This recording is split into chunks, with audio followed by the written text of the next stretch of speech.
On September 22nd, 2011, my iPhone rang. I didn't recognize the number, but I answered it. And on the other end, I heard the voice of a man I recognized. I'd seen him just the day before. He'd been wearing cowboy boots. He always wore cowboy boots. But that day he sounded nervous. And then he told me that I was going to die. But this story starts years before that. In the summer of 1999, I called my parents from Boston, and I told them I was dropping out of college. It was the internet boom, and I wanted in.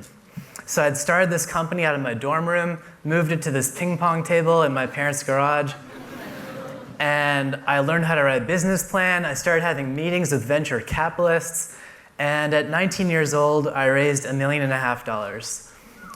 And my company didn't make any money. But we were growing fast. And we were in the Wall Street Journal and the Rolling Stone, and we had major car companies as advertisers, and I was working on this thing day and night. I loved it. I think that picture up there is me stealing internet from the company next door. At one point, we had stuck this IKEA bunk bed in the phone closet so I wouldn't have to bother to go home to sleep. So I loved what I was doing, and I was having a blast doing it. And then the dot-com bubble burst, and the VCs ran scared, and still 19 years old, I learned how you're supposed to lay someone off so that they're least likely to become violent. And then I laid off 20 of my friends. And the 7 of us that remained, we spent the next year getting the company back to break even. It was a brutal introduction to business. At the end of that year, I went back to school with my tail between my legs. But Photojojo was different. It was 2006. I was living in New York City. I saw all my friends getting digital cameras, taking hundreds, sometimes thousands of photos a year. And so my idea was really simple. I was just going to come up with tips, tutorials, things to do with your photos, and email them to people. It was just an email newsletter.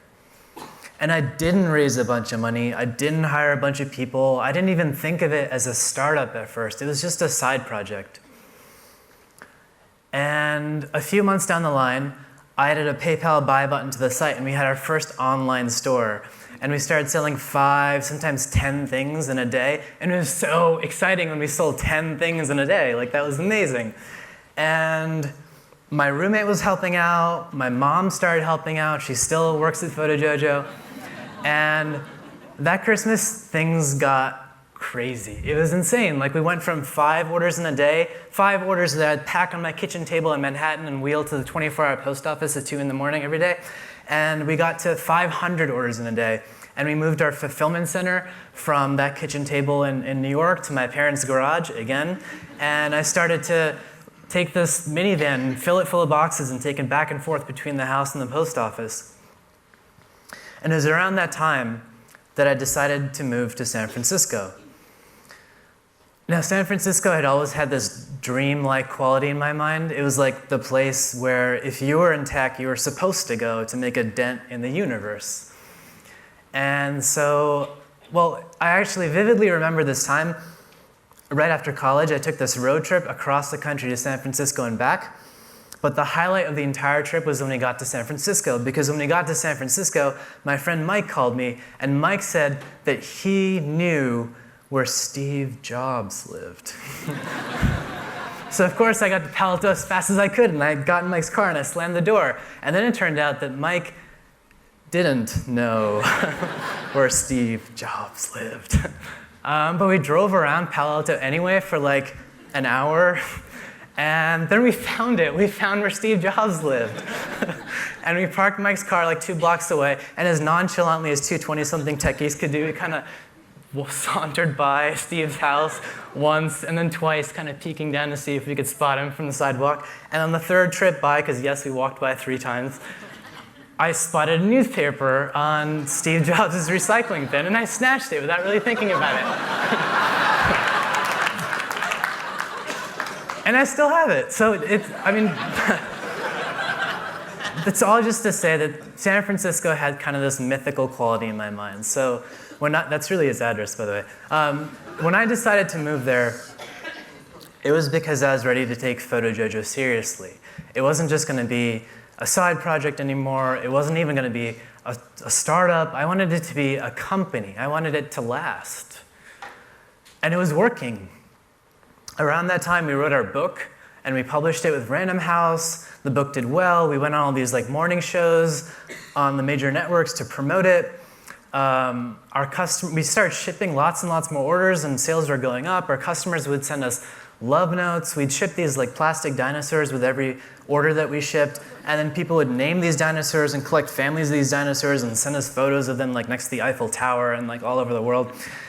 And we'd host these photo walks where we'd just tell people to come out and take photos with us in San Francisco or New York or Las Vegas, and then cops would yell at us because we had 150 people that would just show up and be blocking traffic, taking photos.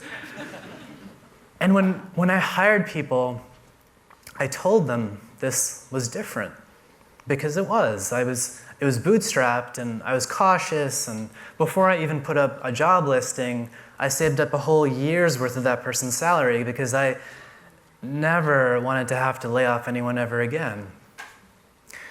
And so it took us, I think, 3 years to get to our first $1 million in annual revenue, and I was so proud. And it was never about just the money, but we doubled or tripled revenues and profits every year after that. And then in 2011, we took our first workation, where we took the entire family. We just took all 15 people and we moved them to India for 3 weeks. I rented this house, and we just worked there and played there, and it was magical and wonderful. And we did it again and again every year after that in different countries. So I've been living in San Francisco for about 6 years, building the company of my dreams, building it my way, working on nothing else, thinking of nothing else. I loved everyone I worked with. And then I got this phone call. So I'd been feeling kind of sick for about a week, just a week. And I'd gone to see my doctor, and the doctor thought I had mono. So he took a blood test. This was the doctor on the phone, the guy in the cowboy boots. And now he was telling me it was not mono, it was leukemia. Now, I didn't even know what leukemia was. I have no idea. So I start going to Google, and I open up tabs, and I'm trying to figure out what is this thing, and how did I get it, and am I gonna die? And what I find out is not good. Leukemia is a blood cancer, which means that the cancer is everywhere in my body, and the kind I have, acute myeloid leukemia, is very aggressive, which means that if I don't start treatment today, I'm gonna be dead in 2 weeks. So I decided to start treatment, and I'm going to do it on the East Coast, I decided, so I'll be near my parents. But I can't board a plane because I'm too weak and too susceptible to illness. I have a very weak immune system because of this. So I spend the night at California Pacific Medical Center getting bag upon bag of blood and antibiotics, and then I board the first flight the next morning with a backpack full of clothes, JetBlue to JFK. And I haven't even told my roommates. I haven't told my friends. I'm ashamed. I don't know why I'm ashamed, but I also don't know when I'm coming back or if I'm coming back. So I just sneak out of San Francisco. I just take that backpack and I get on this plane, and I remember shivering the entire way to New York because it was so cold on that flight. And we landed at JFK, and my parents picked me up. And it took 3 hours to get to New Haven because it was raining, the traffic was bad. When we got there, they had this wheelchair waiting for me at Yale Smiley Cancer Center, and they sat me down in the wheelchair, and they pushed me into the elevator, and they brought me up to the 11th floor, and they pushed me into this room. And in this room, I saw a hospital bed, and behind it, a wall of machines that were supposed to keep me alive as my organs failed, and a bank of IV pumps, and a window looking out onto a busy highway. And this was my home now. And when I woke up, they started the chemo. This stuff is particularly nasty. You can see she's wearing gloves because if she gets it on her skin, it's gonna burn her skin, but it's not meant to burn her skin, it's meant to burn my insides. And now I had this team of doctors, and they ran DNA tests, they ran blood tests every 3 or 4 hours, day and night, so I never got to sleep. Everything hurt. And they told me the only cure for what I had was a poison. It was chemo. Except it wasn't even a cure. If they just gave me chemo, this thing was coming back, and when it came back, there was nothing they could do. Then they told me the cure was maybe a stem cell transplant, but they wouldn't tell me the odds at first. So again, I Googled, and I found out that if I had a perfectly matched stem cell donor, perfectly matched stem cells, the operation went perfectly, everything was perfect, then I had 50-50 odds of surviving 5 years. And without a transplant, the odds were not good. And the odds of finding this perfect match were about 1 in 20,000. So they checked the National Marrow Donor Program, the registry, and there was no match. And I cried. I cried for days. I felt so sorry for myself. My life was over. And why had I spent so much time on Facebook and on Twitter? When I had all the freedom I would never have again, I was thumbing through social feeds on my phone. I was so pissed off at myself. And I saw those people outside the window in my room on that busy road every evening, stuck in traffic, breathing exhaust fumes. And I wanted nothing more than to be one of them, because what they had was so much better than what I had in store for me. And I had regrets. I'd lived a good life. I'd done lots of stuff I wanted to do, but there were so many places I'd never been and things I'd never get to do. I'd always wanted to adopt a dog. I'd always wanted to learn how to meditate. I'd forgotten how to draw. My whole life I'd wanted a DeLorean. I'd never have any of that.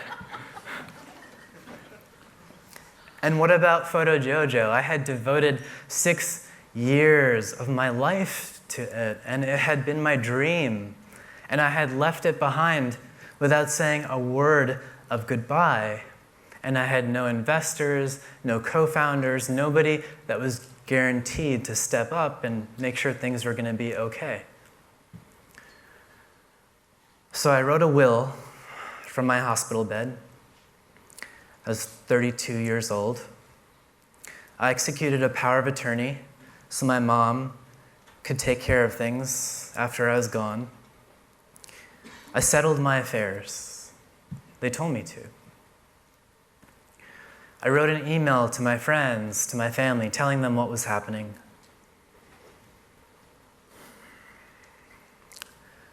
And then something amazing happened. My friends made this website to tell people what was going on with me. And then other friends started to tweet and tumble and post on Facebook, and these posts got tens of thousands of shares and retweets and reblogs, and people started to ask how they could help. And then friends in New York and friends in San Francisco hosted the first bone marrow drives, events where people could go swab their cheeks with some Q-tips and send it to the National Marrow Donor Program to be DNA typed to see if it was a match for me or for someone else who needed a stem cell transplant. And then these drives started to pop up all over the country.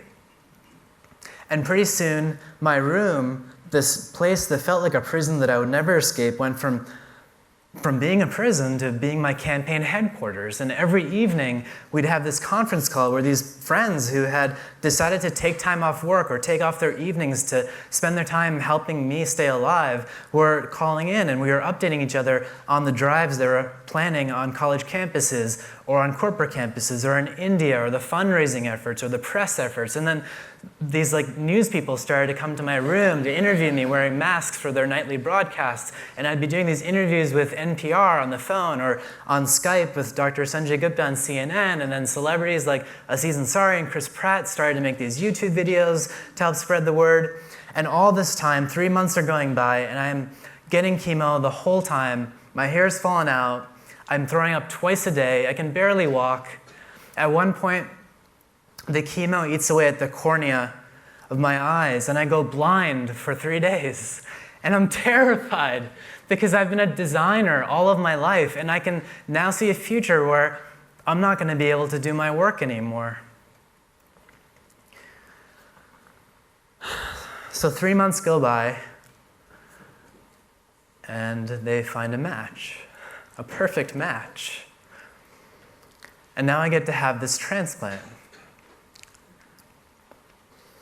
So the week before the transplant, I moved up to Dana-Farber in Boston, and for a week, they give me the highest dose of chemo that they can give to a living human being without killing them, to destroy all the cancer cells in my body.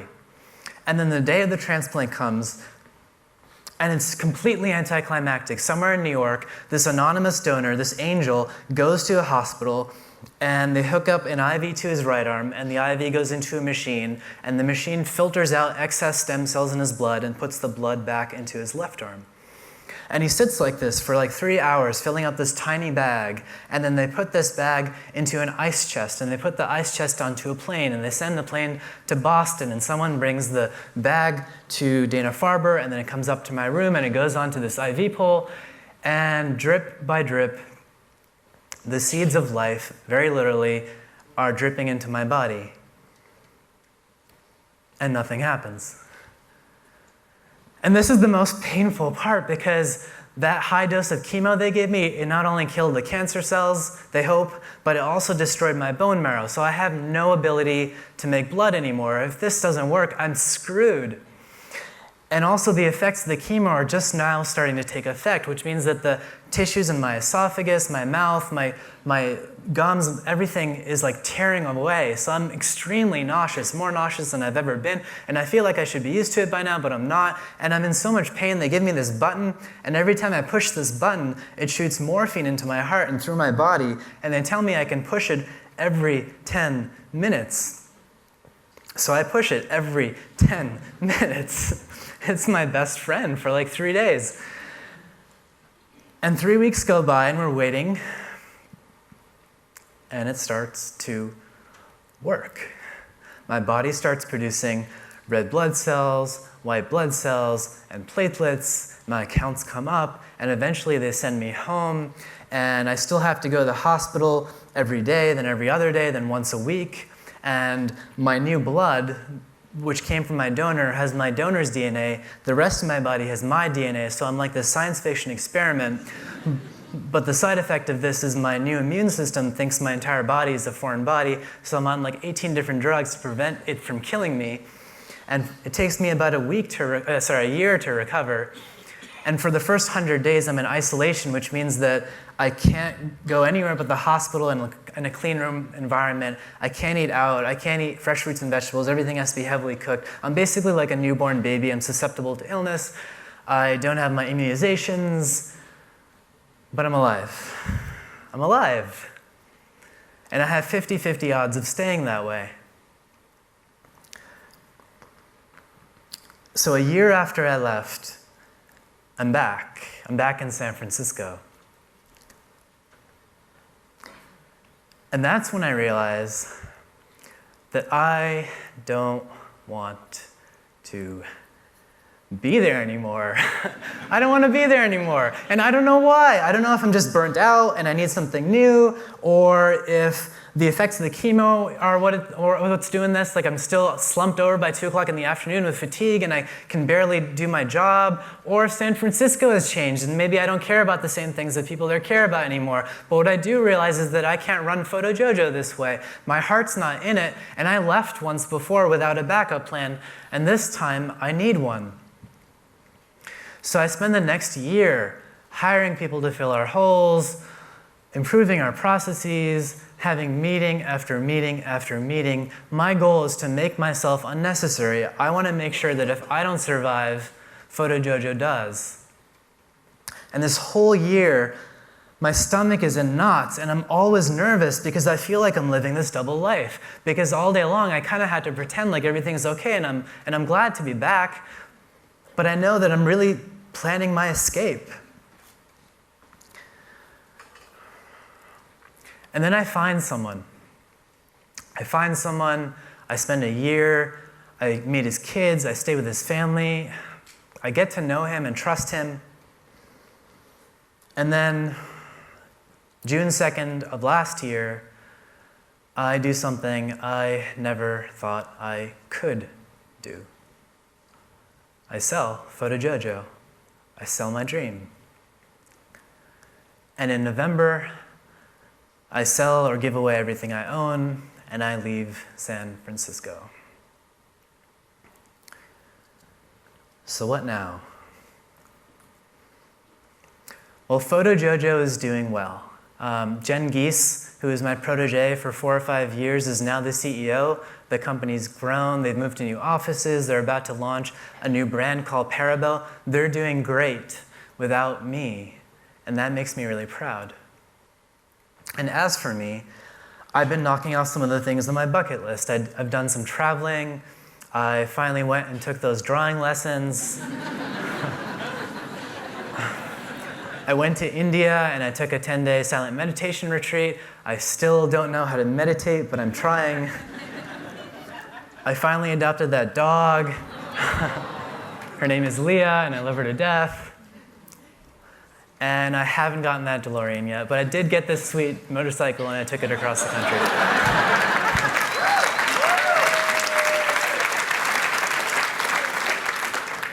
And finally, I got to take one last workation with Team Photojojo to Costa Rica, which really meant a lot to me.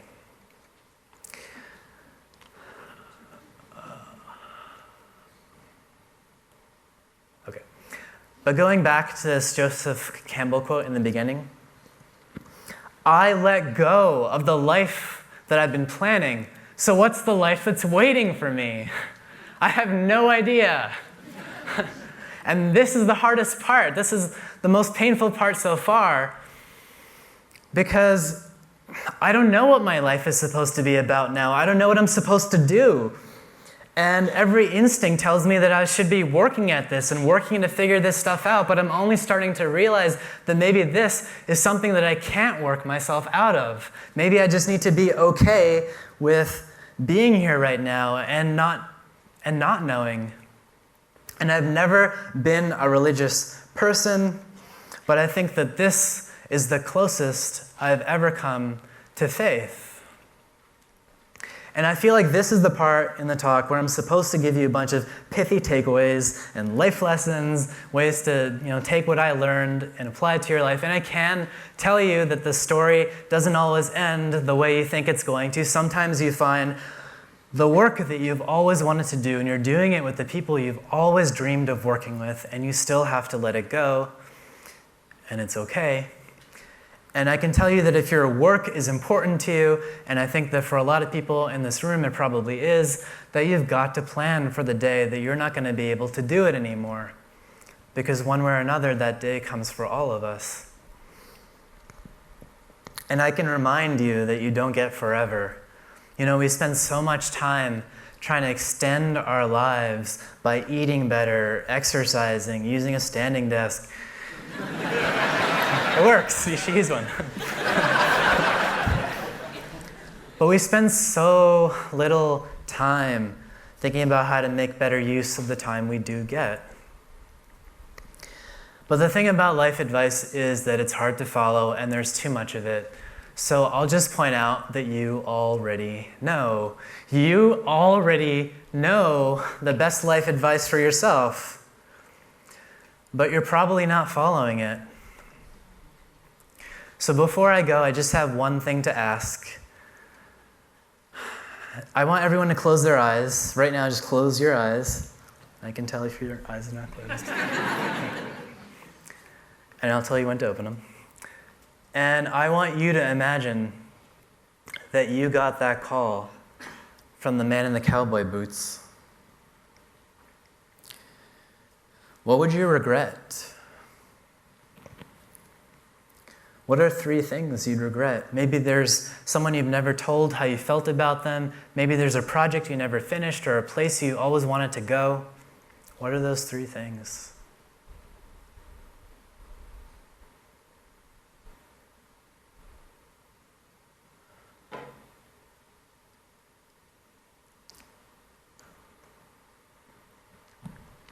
And is there one in those 3 things that you could start when you get home from this next week? Just one.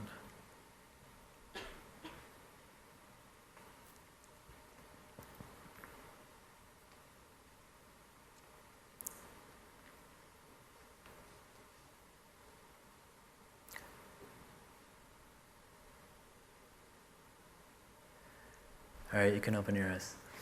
So this is the last thing, I promise. I want everyone to just stand up for a second. Just stand up.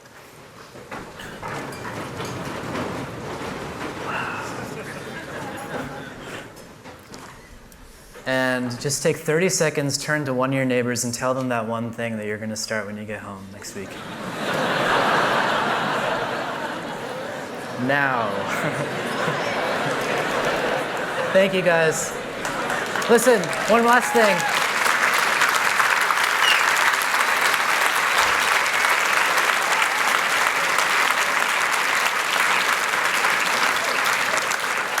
Thank you.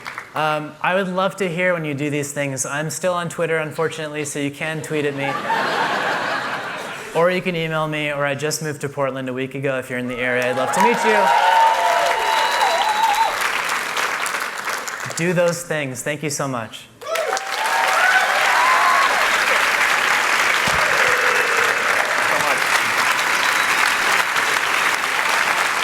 Amit Gupta.